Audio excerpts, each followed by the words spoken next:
2012 সালের 9 আগস্ট মুম্বাইয়ের Himalayan Heights আবাসন থেকে উদ্ধার হয় প্রবাসী বাঙালি যুবতী পল্লবী পুরকায়স্থ দেহ।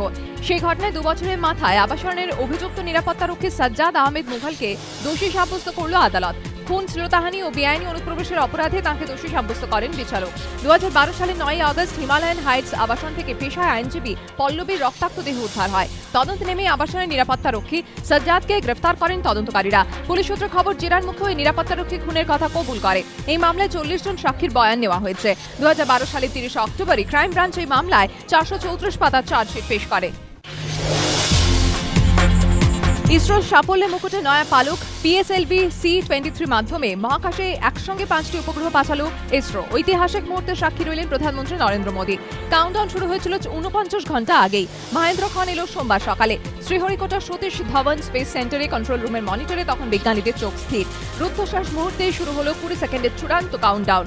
ঘড়ির কাঁটায় তখন 9:52। স্পেস সেন্টার থেকে আকাশের বুক চিরে বিদ্যুৎ গতিতে উপরে উঠতে শুরু করলো PSLV-C-23। কন্ট্রোল রুমের মনিটরে উৎক্ষেপণ যানের গতিবিধিতে নজর রাখছিলেন বিজ্ঞানীরা। কিছুক্ষণের মধ্যে প্রথম উপগ্রহটি ছাড়ে PSLV-C-23। এভাবে মহাকাশে পরপর 5টি উপগ্রহ ছাড়া হয়। স্বস্তির নিঃশ্বাস ফেলেন ইসরো কর্তারা। উঠে দাঁড়িয়ে বিজ্ঞানীদের অভিবাদন জানান প্রধানমন্ত্রী নরেন্দ্র মোদী। উৎক্ষেপণ যানের মাধ্যমে যে 5টি উপগ্রহ পাঠানো হলো সেগুলি হলো ফ্রান্সের স্পট 7, জার্মানির এশিয়াড, কানাডার NLS-7-1, NLS-7-2 এবং সিঙ্গাপুরের ভেলক্স-1।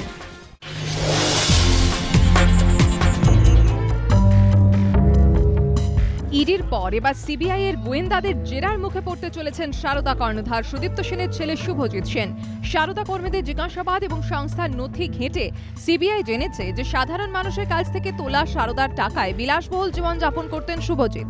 শুধু তাই নয়, গত বছরের এপ্রিলে সারদা কাণ্ড প্রকাশ্যে আসার পর গোপনে সারদার অনেক সম্পত্তি তিনি বিক্রি করেছেন, নগদ টাকায় কিনেছেন শেয়ার।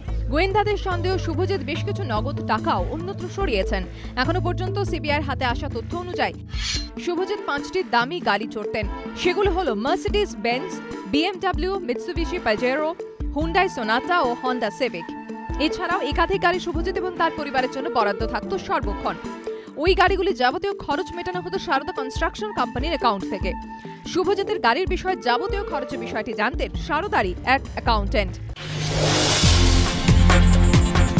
বিষণ্ণতা আছে, তবু তার মধ্যেই চিৎপুরের যাত্রাপাড়ায় নতুন করে জাগছে আশার আলো। রথের তীরে বিকেল থেকেই শুরু হয়েছে ঝিরঝিরে বৃষ্টি, কিন্তু তার মধ্যেও সেজে উঠেছে যাত্রাপাড়া। আশা জাগিয়ে সেখানে ভিড় করেছেন বহু মানুষও। তাদের সকলেই যে বয়স্ক বা প্রত্যন্ত অঞ্চলের বাসিন্দা এমনটা নয়, রয়েছেন তরুণ প্রজন্ম। যাত্রাপাড়ার ইতিউতি চলছে বায়না। যাত্রা প্রযোজকদের একাংশের অভিযোগ, প্রাচীন এই লোকশিল্পের উন্নয়নে প্রয়োজনীয় পদক্ষেপ নিচ্ছে না রাজ্য সরকার।